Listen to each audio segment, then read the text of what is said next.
আছে এই অন্তর জুড়ে নানি দাদিদের ওই পাকের ঘরে।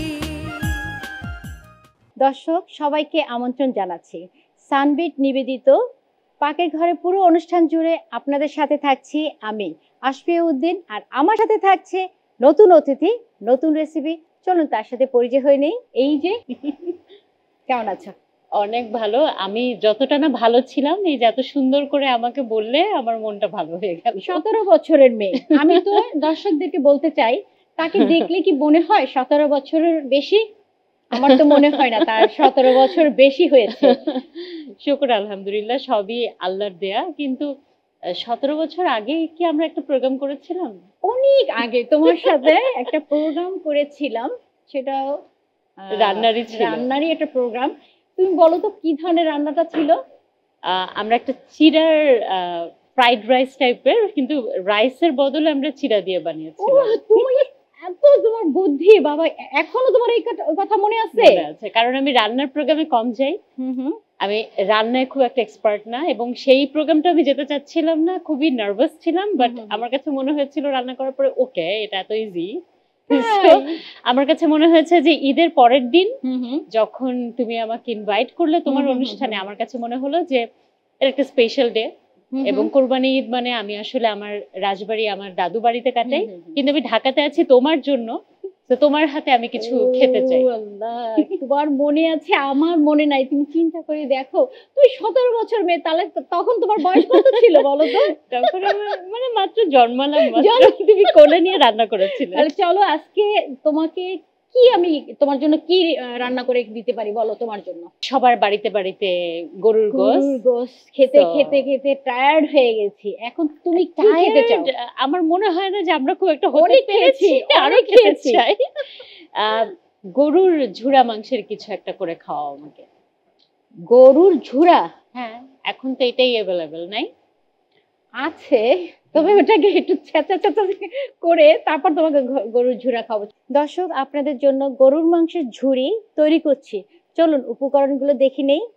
গরুর মাংসের ঝুড়ি তৈরি করতে আমাদের যা যা লাগবে: গরুর মাংস 1 কেজি, সয়াবিন তেল পরিমাণ মতো, পেঁয়াজ কুচি 2 কাপ, আদা বাটা 2 টেবিল চামচ, রসুন বাটা 2 টেবিল চামচ, জিরা বাটা 1 চা চামচ, ধনিয়া গুঁড়ো 1 চা চামচ, মরিচের গুঁড়ো 1 টেবিল চামচ, হলুদের গুঁড়ো 2 চা চামচ, লবণ স্বাদমতো, দারুচিনি 4 টুকরো, এলাচ 8টি, তেজপাতা 4টি, কাঁচামরিচ 10 থেকে 15টি, চিনি 1 টেবিল চামচ। সাবা, তুমি তো একটা বিশাল ঝামেলার মধ্যে আমাকে ফেলে দিয়েছো। সেটা হলো গরুর মাংস ঝুড়ি। এখন তো আমার এই গরু মাংসটা মানে এটাকে তো চটকাতে হবে, তুমি তো আমার সাথে হেল্প করবা না? মানে আমি দেখতে পছন্দ তুমি দেখবা। দর্শক সব উপকরণগুলো দেখিয়ে দিলাম, চলুন এখন আমরা রান্নার প্রসেসিং এ চলে যাচ্ছি। চুলাটা কি তুমি ইয়ে করবা নাকি আমি চালাতেই পারবো? এটাতে রান্না করবো আমরা। তুমি তো চুলা দেখলে 100 হাত দূরে থাকো। হ্যাঁ, এই যে জ্বলে গেছে। আচ্ছা জ্বলে গেছে, এইটাই দিয়ে দেই। আচ্ছা, এইটা দেওয়ার আগে আমার এই হাতটা ক্লিন করে এসেছি। এইটা দেওয়ার আগে আমি মাংসগুলো এগুলো সব ভেঙে একদম গুঁড়ি গুঁড়ি করতে হবে। খুব সহজ, কিন্তু খেতে খুব মজা। কুরবানিটা কি রকম কাটে তোমাদের? আমাদের আর বলো না, সকালবেলা গরু একটা জবাই, একটা হোক দুইটা হোক, যদি জবাই দেয় না, গরু কাটা হতে শুরু করে, গরু যারা কাটে তাদের পাশে আমার বসেই থাকতে হয়। আর গরু নিজের পছন্দ মতো পিসগুলো গরু মাংস যখন ওরা কাটে তখন কষাই, তখন ওরা দেখি 4 কোনা করে কাটে। আমি না 3 কোনা করে গরু মাংসটা কাটতে পছন্দ করি, এবং দেখতেও ভালো লাগে 3 কোনা। এই জন্য ওইভাবে আমার গরুওয়ালাদের পাশেই থাকতে হয়। তোমাদের কেমন কাটছে এবার কোরবানি? আমার তো এবার একটু ডিফারেন্ট, কারণ আমি ওই যে বললাম যে ঢাকায় থেকেছি এবার। ইউজুয়ালি আমার যেটা হয় যে আমার ছোটবেলাটা খুব স্পেশাল কোরবানি। আমি ঢাকাতেই জন্ম এবং বড় হওয়া, কিন্তু কুরবানিদের সময় আমাদের রাজবাড়িতে যাওয়া হতো। আচ্ছা আচ্ছা। আর আমরা হচ্ছে 26 জন কাজিন, ক্লোজ কাজিনই হচ্ছে 26 জন। আচ্ছা আচ্ছা। তো ওইটা আমার জন্য ঈদ মানে রিয়েলি ঈদ, মানে সব কাজিনরা একসাথে মজা করা, তাই না? খুবই মজা। এবং আমরা সবাই হচ্ছে একজন আরেকজনের থেকে 2 মাস 4 মাস 6 মাস এরকম করে বড়। তো সবাই এরকম সবাইকে ধরে, একজনকে ধরে 10 জন সালাম করো, সালামি নাও, এরকম ফান। সালাম তো করে আসছো, এখন কি সালামি দিতে হয়? এখন সালামি দিতে হয়, কিন্তু সালামটা কম পাই। মানুষের পায়ে ধরে সালামের কিন্তু ট্রেন্ডটা এখন চাইতে হয়, সালাম করতেছি টাকাটা দাও, হ্যাঁ সালাম করছি টাকাটা দাও। আমি তো ভুলেই যাই, আমার হাজবেন্ডের কাছে টাকা দিতে আমি ভুলে যাই, সালামই করা হয়নি। কিন্তু এটা খুব আনন্দের একটা ব্যাপার, একটা খুবই মজার একটা ট্রেন্ড। এবছর আমার তাকে সালাম করা হয়নি। আজকে সালাম করতে হবে, ভাইয়ার সাথে দেখা হলে আজকে আমরা সালামি নিয়ে চলো, নিব। তুমিও সালামি নিবা, তোমার ছিলে আমিও নিব আজকে।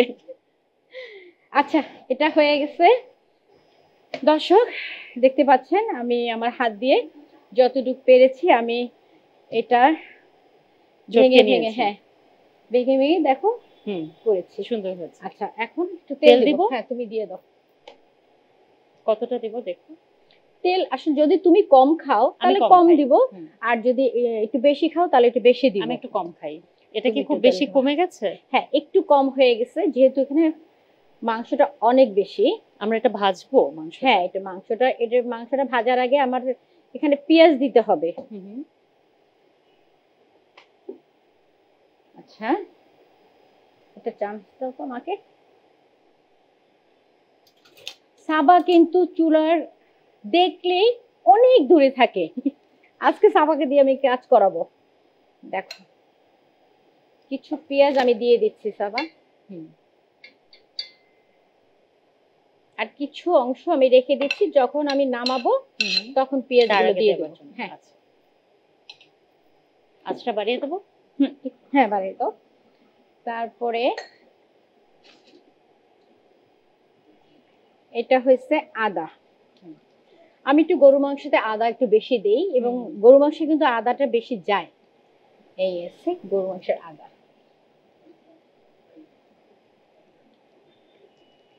আসলে এখানে পরিমাণ মতন দিচ্ছি না, এটা চোখের আন্দাজ করে কিন্তু আমি দিচ্ছি। এখানে কতটুকু মাংস আছে, কতটুকু কি লাগবে এটা দিচ্ছি। এটা দিচ্ছি দেখো রসুন বাটা একটু রসুনটা কম দিতে হয়। এটা একটা মজার ব্যাপার যে যারা আসলে রেগুলার রান্না করে তাদের জন্য ব্যাপারটা এরকমই, যে তারা চোখের আন্দাজেই রান্না করে। হ্যাঁ আমি কখনো যে মেপে মেপে রান্না করতে পারি না, আর মুখের টেস্ট অনুযায়ী আসলে তারা দেয়। ঠিক বলছো। আমি এইভাবে ওই যে নানির দাদিরা যেরকম রান্না করে না, ঠিক আমি এইভাবেই রান্না করি। হ্যাঁ ওই যে মেপে মেপে রান্না করে আমার এটা পারি না। আমি একটু জিরা দিয়ে দিলাম। এটা শুধুমাত্র এই 2-3টা মশলা দেবার পরে না কি সুন্দর একটা কালার চলে আসবে, ঘ্রাণ চলে আসবে। আর হচ্ছে ধনিয়া 1 চামচ, 1.5 চামচ। আচ্ছা এখানে মরিচ আমি খুব কম দিব। আমরা তো কাঁচা মরিচও দিব। হ্যাঁ আমরা কাঁচা মরিচ দিব।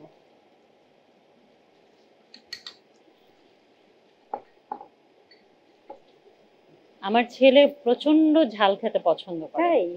এত ছোট বয়সে এবং তার স্পাইস কম হলে। তুমি শিখিয়েছো? আমি শিখাইনি। তাহলে কি নানু? ওর মুখের টেস্ট ওই জানে কোত্থেকে পেয়েছে। আচ্ছা ও মাছ খেতে ভীষণ ভালোবাসে, ছোটবেলায় আমাকে মাছ খাওয়াতে পারতো না কেউ। আচ্ছা আচ্ছা আচ্ছা দেখো এটা হচ্ছে হলুদ। আমি একটু হলুদের পরিমাণটা একটু বেশি করে দিব। ওকে, হলুদের কালারটা আমার ভালো লাগে। যেটা না দিলে একেবারেই নয়, হবে না, সেটা হচ্ছে লবণ।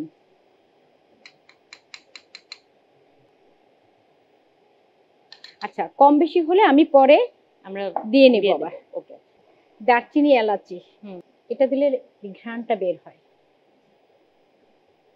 এবং এই র গন্ধগুলো চলে যাবে, না কেটে যাবে। তেজপাতা না দিলেই নয়, তেজপাতা দিতে হবে। এটা আসলে যত কষাবে না তত মজা হবে, এটা যত কষবে তত মজা হবে। অলরেডি কি চমৎকার একটা গন্ধ, কালারটা দেখো। আমি কি মরিচ কি আরো দিব? তুমি কি পছন্দ করো মরিচ? মরিচ আমি পছন্দ করি, হ্যাঁ। লাস্টে আমি মরিচটা দিয়ে দেবো। ওকে, ঠিক আছে। আচ্ছা ঈদে কোথায় কোথায় ঘোরাফেরা হলো? সবচেয়ে ভালো লাগে ঈদের সময়টা আমি অপেক্ষা করি ঢাকা ফাঁকা হওয়ার জন্য। ও আচ্ছা, ঢাকাতেই ঘোরা হয়, রাস্তাঘাটে ঘোরা হয়। আর আমার খালামনির বাসায় তো আমার যেতেই হয়, ওখানে আমার কাজিনরা সবাই আছে, সবাই আসে। তো এভাবেই আমার ফ্রেন্ডস এন্ড এখনো সেই আগের মতো মজা করা হয়, তাই না?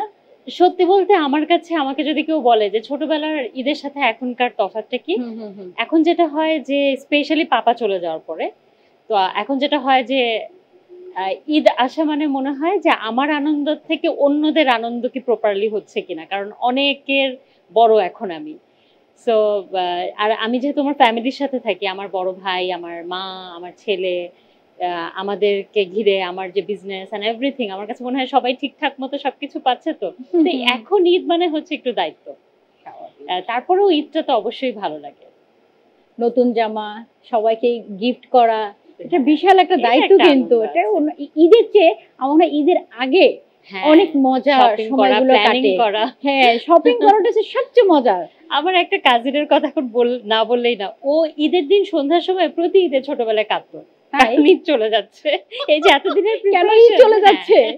হ্যাঁ, আচ্ছা আচ্ছা এতদিনের প্রিপারেশন সেটা শেষ হয়ে যাচ্ছে, আচ্ছা আচ্ছা এই জন্য ওর মন খারাপ হতো। আহারে। যাই হোক, দেখো তো একটু এটা কি পুরো লাগছে কিনা বাহ, তোমার? চমৎকার। আমি তো মনে হয় এক্সপার্ট হয়ে যাবো আজকে। হ্যাঁ, তুমি এরপরে তুমি আমাকে বলবা যে আপু আমি একটু রান্না দেখাই, Oh my God. আমি নিজের হাতে আজকে রান্না করবো। Oh my God. ইনশাআল্লাহ বলবো। চমৎকার চমৎকার একটা গ্রেভি তৈরি হয়েছে। আমি হ্যাঁ। দর্শকরা নিশ্চয়ই দেখতে পাচ্ছে, চমৎকার একটা ব্যাপার তৈরি হয়েছে। দর্শকরা দেখতে পাচ্ছে 17 বছর একটা মেয়ে কি করে এত সুন্দর করে রান্না করতেছে। আমার মামনি তো ছোটবেলায় রান্না করতো, তো আমরা খুব কম ডিমান্ডিং ছিলাম, মানে আমাদেরকে যেটাই দিত আমাদের কোনো কমপ্লেন ছিল না। আমি পাপাকেও কখনো দেখিনি কোনো কিছু নিয়ে আচ্ছা। কমপ্লেন করতে, এবং আমরাও কখনো আমরাও শিখিনি যে কমপ্লেন করতে হয় কোনো আচ্ছা, খাবারে আচ্ছা। লবণ বেশি কি এই ও। বেশি, আমরা কখনো করিনি। আচ্ছা, তো আমার মনে আছে আমি খেলাঘরের শুটিং করতে গেছি সোনারগাঁয়ে, নারায়ণগঞ্জ সোনারগাঁয়ে। আমরা ছিলাম 21 দিন ওখানে শুটিং করেছি থেকে। তো রিয়াজ ভাইয়াকে এসে, আমার কো আর্টিস্ট রিয়াজ ভাইয়া, হিরো রিয়াজ, তো আমাদেরকে এসে জিজ্ঞেস করছে যারা বাবুর্চি যে রান্না ঠিক ছিল। তাই বলছে হ্যাঁ ঠিক ছিল। রিয়াজ ভাই বলে কি 2 বেলাতেই রান্নাতে লবঙ্গ বেশি হয়েছে, লবঙ্গ একটু কম দিবা। আমরা ওর দিকে তাকিয়ে আছে, আচ্ছা ও খেয়ে কি করে বুঝলো লবঙ্গ একটু বেশি হয়েছে? ওর মুখে এটা মানে টেস্ট বাড এইটা যেভাবে কাজ করে এটা আমার ধারণা ছিল না। আচ্ছা তখন আমি অনেক ছোটও ছিলাম, এবং এখন আমি বুঝতে পারি কিছু মুখে দিয়ে যে এটাতে এখন- এটা দেওয়া এখন হয়েছে, বুঝতে এটা পারো? এখন বুঝতে পারি। তো আমার আচ্ছা, মানে আচ্ছা। আমি সেদিন খুব অবাক হয়ে গেছিলাম, আচ্ছা লবঙ্গ বেশি হয়েছে এটা বোঝা যায় কিভাবে সেটা বোঝা কি যায়? করে বুঝলো? এখন তুমি বুঝতে পারছো এক্সপার্ট কোন জিনিসটা বেশি হলো কোনটা কম হলো। একদম। একটু দেখো। আচ্ছা, এখন অনেকটাই ঘ্রাণ পাচ্ছি, কষানোর একটা ঘ্রাণ। তুমি হাত পুরো না, কিন্তু যত দিন হবে তত মজাটা আরো বাড়বে। গরু মাংসের ঝুরি আমার বাসায় তো সব সময় বক্স ভরে রাখি। আমি যখন কলকাতায় কাজ করতে গিয়েছি তখন দেখেছি যে কলকাতায় আমার যত ফ্রেন্ডস আছে যারা ডিরেক্টর, প্রোডিউসার অর আর্টিস্ট, ওদের কাছে বাংলাদেশের ঝুরা গোস্ত, ওরা বলে তোদের ঝুরা গোস্ত নিয়ে আসিস তো এর পরের বার। মানে ওদের ভীষণ ফেভারিট একটা ওদের জিনিস, পছন্দের জিনিস। আসলে গরু মাংস বলতেই মজা, আসলে খুবই এর মজা, মতো আর কিন্তু কোনো এটা কিছু হয় না। বেশি এটা খেতে পারি না, কিন্তু হ্যাঁ, কিন্তু এটা তো তারপরে শরীরের এর থেকে জন্য অনেক টেস্টি খাবার আর মনে হয় পৃথিবীতে কিছু আর নাই। কিছু নাই, খুব মজা। আচ্ছা, তুমি নাড়ো, আমি ইয়াতে দিয়ে দিই।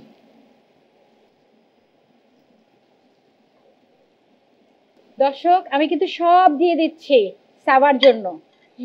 সব সাবা বলবে এই রান্নাটা শিখে যখন খাবে তখন বলবে এটা কতটুকু মজা হয়েছে।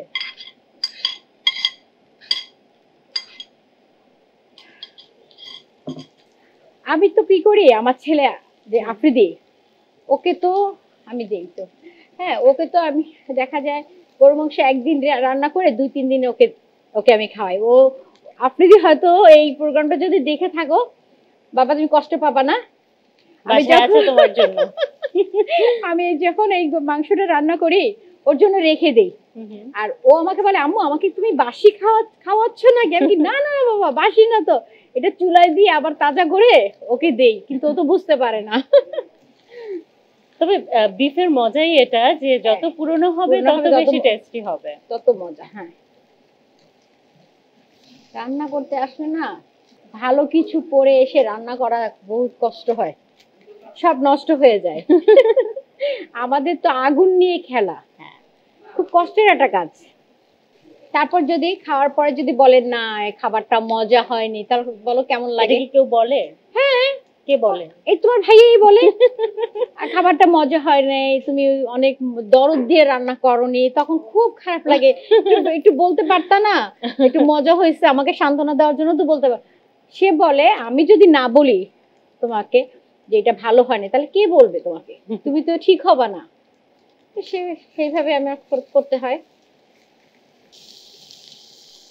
চোখের সামনে একটা মজার খাবার তৈরি হয়ে গেল। তুমি বলে কথা, তুমি বলেছো আর আমি এই কষ্টটা করবো না বলো? Thank you very much. তুমি তো ঝুরির কথা বলছো, তুমি যদি আজকে বলতে মিষ্টি বানাইতে হবে, আমার পক্ষে সম্ভব ছিল না। আচ্ছা, বাকি পেঁয়াজগুলো আমি সব দিয়ে দিব।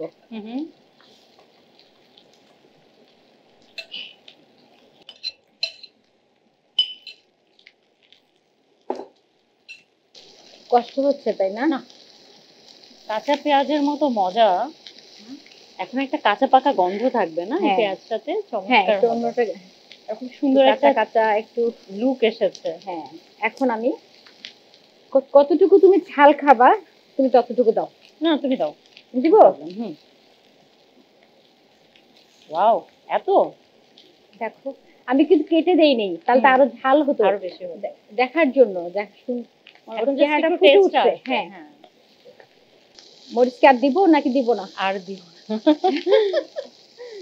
কিন্তু সুন্দর একটা লুক এসেছে আর গন্ধটা, ও আমি ওয়েট করছি কখন খাবো। আমি তো ভালোই নাড়াতে পারি, দেখো। তুমি তো ভালো পারো, এক্সপার্ট হয়ে গেলাম। তুমি রান্নাঘরকে এত ভয় পাও, আজকে তোমার ভয় সব দূর করে দিয়েছি। বাবা তুমি তো আমার চেয়ে ভালো রান্না করতে পারো। সাবা, তুমি কিন্তু আমার সাথে দুষ্টামি করলা। না, কিন্তু আমি তো আজকে শিখে গেলাম। Thank you very much. তুমি শিখে গেছো, তুমি এত মজার রান্না একটা পারো। গন্ধ। আচ্ছা, কি দিয়ে খাবো আমরা? আমরা আরো বাকি আছে? না, আমরা একটু টেস্ট বাড়ানোর জন্য সামান্য একটু চিনি দেব। ওকে, একটু, মানে এই দেখো একটু নাড়া দাও। আমার মাও সব সময় খাবারের মধ্যে একটু চিনি দেয়। একটু চিনি দিলে কি, লাউর মধ্যে যদি একটু চিনি দাও না, একটা অন্যরকম একটা মজা আসে, টেস্ট পাওয়া যায়। আমি খুলনার দিকের মানুষদের দেখেছি, তারা মিষ্টির মধ্যে একটু লবণ দেয়। হ্যাঁ হ্যাঁ, মিষ্টির মধ্যে একটু লবণ ওটা আবার দেয়। আমার জন্য একটু কঠিন হয় খাওয়া। আচ্ছা, কিন্তু এই যে মামুনি, যেহেতু আমরা কি হয়, আমাদের টেস্ট বাড তো খোলে হচ্ছে মায়ের হাতে রান্না, আমরা তো মামুনি একটু চিনি দেয় বলে আমি আসলে ইউজ টু। আসলে মজা আছে, মজা, তোমার হাতে জাদু আছে। একদম। আমি কিছুই করিনি, না না, যা করছো তুমি করছো। অনেক মজা। তো হয়ে গেছে। হ্যাঁ, হয়ে বন্ধ গেছে। করে দেবো? হয়ে গেছে। সাভা, এটা ধরে নিয়ে কি চলে যাব? না, আমরা একটু সুন্দর করে আচ্ছা, ডেকোরেট করি। আচ্ছা, ডেকোরেশন তুমি করো, যেহেতু তোমার হাত দিয়ে এটা করেছো। আমার হাত দিয়ে না? হ্যাঁ, আমার হাত দিয়ে হলে তো তুমি খেতে পারতে না। তোমার তুমি হাত করেছো দিয়ে দেখেই তো আমি খেতে পারবো বেশি করে। তুমি এই যে অনেকক্ষণ ধরে যে নাড়ছো, এটা তো অনেক কষ্টের।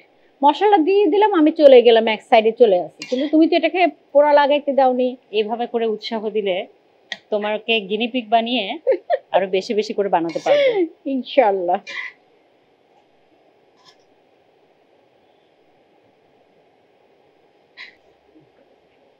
শোনো, আমরা মেকআপ করলে কিন্তু আমাদের সাজতে অনেক ভালো লাগে। সেরকম এটা যদি একটু সাজুগুজু না করি, এটাকে কিন্তু তেমন একটা ভালো লাগবে না। তাই আমি এখানে আর দরকার নেই, এখান থেকে একটু দাও এখানে। বাহ, এত মজার চেহারা, এত সুন্দর রান্না। আমি তোমার ছাড়া রান্না করব না এরপর থেকে। হ্যাঁ, তোমার মতো আমার রাঁধুনি দরকার। মানে আমি আরামসে গল্প করি, আর তুমি কি সুন্দর দেখছো কাজগুলো করতেছো। চমৎকার। আমি কখন খাবো? চলো আমরা ঝটপট আমরা খেয়ে ফেলি, আমাদের সামনে যারা আছে তাদেরকে দিব না। দর্শকও দেখতে পাচ্ছে কিন্তু খেতে পারছে না। দর্শকরা দেখছে কিন্তু খেতে পারছে না। আশা করি দর্শকরা বাসায় এটা তৈরি করে তখন ঠিকই খেতে পারবে। আচ্ছা আরো কি দিব কাঁচামরিচ? না ঠিক আছে। ঠিক আছে। আচ্ছা আমি লাস্টে একটু লেবু পাতা ছিল না দেখে লেবু খোসার যে অংশটা সেই অংশটা একটু দিচ্ছি। বাহ, এটাই হচ্ছে এক্সপার্টদের ব্যাপার, যে কিছু না থাকলে অন্য কিছু ব্যবস্থা কিছু হয়ে ছিল যায়। না দর্শক, এই কারণে লেবু খোসা দিয়েছি। বাসায় কিছু না থাকলে তখন ছটপট একটা বুদ্ধি করে নিতে হয়। দেখো তো চমৎকার। সাবা তৈরি হয়ে গেল তোমার পছন্দের ডিশ। এটা তোমার Thank জন্য, you, তুমি thank কিন্তু এটা you. নিয়ে এখন খাবে এবং বাসায় নিয়ে যাবা। ও থ্যাংক ইউ ভেরি মাচ। দর্শক, সাবার পছন্দের গরুর ঝুড়ি শেষ করলাম। চলুন দেখে আসি রান্নার প্রস্তুতি প্রণালী। প্রস্তুত প্রণালী: প্রথমে গরুর মাংস টুকরো করে কেটে সিদ্ধ করে চটকিয়ে ঝুড়ি বানিয়ে নিন। এরপর প্যানে তেল গরম করে পেঁয়াজ কুচি, আদা বাটা, রসুন বাটা, জিরা বাটা, ধনিয়া গুঁড়ো, মরিচের গুঁড়ো, হলুদের গুঁড়ো, দারুচিনি, এলাচ, তেজপাতা ও লবণ দিয়ে ভালোভাবে কষিয়ে নিন। এরপর তার মধ্যে ঝুড়ি করা মাংস দিয়ে কিছুক্ষণ নাড়তে থাকুন। এরপর তার মধ্যে পেঁয়াজ কুচি, কাঁচামরিচ ও সামান্য চিনি দিয়ে কিছুক্ষণ ভালোভাবে নেড়ে তুলে নিন এবং পরিবেশন করুন সুস্বাদু গরুর মাংসের ঝুড়ি। দর্শক, এত সুন্দর একটা রেসিপি আমি সাবার জন্য তৈরি করেছি। সাবা দেখো এটা খেয়ে কতটুকু মজা হয়েছে, এটার মানে কি হয়েছে কি কম হয়েছে সেটা তুমি রিভিউটা দর্শকদেরকে দাও। আমি আমাকে তোমাকে দিবা? আগে দিই। আচ্ছা, আমার তো মনে হয় যে চেহারা দেখে দর্শকরা বুঝতে পারছে কতটা টেস্টি হয়েছে। আমার সবাই মনে হয় পারে, তাই না? হ্যাঁ, সবাই তো এই ঝুরা মাংসটা ঝুরা মাংসটা আসলে আমাদের ট্রেডিশন, সবাই পারে কম বেশি, পারতেই হবে। তাই না? আমরা কিন্তু ঘুরে ফিরে কিন্তু ওই একই রান্নাই কিন্তু করে যাচ্ছি, একটু একটু আধুনিক ভাবে করছি আমরা। তুমি একটু বেশি নাও, যেহেতু তুমি এটা অনেক নাড়াচাড়া করেছো। এবং আমার ডিমান্ডে ছিল। হ্যাঁ, তোমার পছন্দের, নাহলে আমি আজকে এটা করতামই না।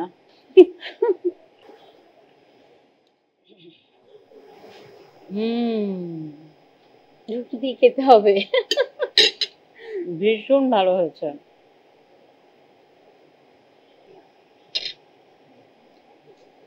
আসলে কিন্তু ঝাল, তুমি ঝালটার কথা বললা না কেন? ঝালটা একটু বেশি হয়েছে। আমার কাছে কিন্তু লাগছে না। আমার কাছে ঝাল লাগতেছে। তুমি কি ঝাল বেশি খাও? এই কারণে। খুব ভালো হয়েছে। ছেলেমেয়েরা কোন খাবারটা বেশি পছন্দ করে তোমার হাতে? আমার হাতে এই যে গরুর মাংসটা, মুরগির মাংসটা, এই দুটো খুব বেশি পছন্দ করে ওরা। আর আফ্রিদি তো যে কি বলে, কোরমা হতে হবে প্রতিদিন, তার পোলাও আর কোরমা থাকতেই হবে। এটা থাকতেই হবে, এটা ছাড়া সে খেতেই চায় না। আর সেটাকে কি করতে হবে, মাখায় তাকে খেতে হবে। আমি মাখাই দেবো, সে খাবে। বাবা, সব শেষ করে ফেললাম। তাই এটাকে বলে খেটে খাওয়া। তুমি তো চুলা দেখলেই ভয় পাও। ভয় লেগেছে? ভয় কিছুটা কেটেছে? একদম ভীষণ ভালো হয়েছে। আমি তো এরপর নিজেই তুমি রেসিপি নিয়ে আসবা, তুমি রান্না করবা, আর সেটার গেস্ট আমি থাকবো। ওকে। তোমার কেমন লাগলো? এটা একটা, আমি তোমাকে বলছিলাম যে আমি রান্নার প্রোগ্রামে ভীষণ ভয় পাই, কারণ আমি রান্নার ব্যাপারটা আমার জন্য খুব নার্ভাস ফিল করি আমি। আমার ভীষণ ভালো লাগছে, এত মজার হয়েছে এবং এত ইজিলি রান্না করেছো। এবং অবশ্যই তোমার চেহারা দেখলাম, তোমার সাথে এতক্ষণ আড্ডা দিলাম, ভীষণ মজা করেছি, অনেক খুব আনন্দ। আর সানবিট পাখির ঘরে এসে তো আরো বেশি মজা পেয়েছি। ভীষণ ভালো লাগছে, ভীষণ ভালো লাগছে। Thank you very much. দর্শকদের উদ্দেশ্যে কিছু একটা বলো। দর্শক, আপনাদের অনেক অনেক শুভকামনা। ঈদ যাচ্ছে, ঈদের সময় সুস্থ থাকুন এবং এরকম মজার রেসিপি আপনারা বাড়িতে, আমাদের সবারই এখন মাংস আছে, সো আপনারা ট্রাই করুন। আমার মনে হয় যে আপনাদের ভালো লাগবে এবং আমাদেরকে জানাবেন যে আপনাদের কেমন লাগলো। সাবা, তোমার কাছ থেকে বিদায় নিচ্ছি। তুমি আমার অনুষ্ঠানে সানবিট পাখির ঘরে আসার জন্য তোমাকে অনেক অনেক ধন্যবাদ। আর দর্শক, আপনারা যে যেখানে আছেন ভালো থাকবেন, সুস্থ থাকবেন। আল্লাহ হাফেজ।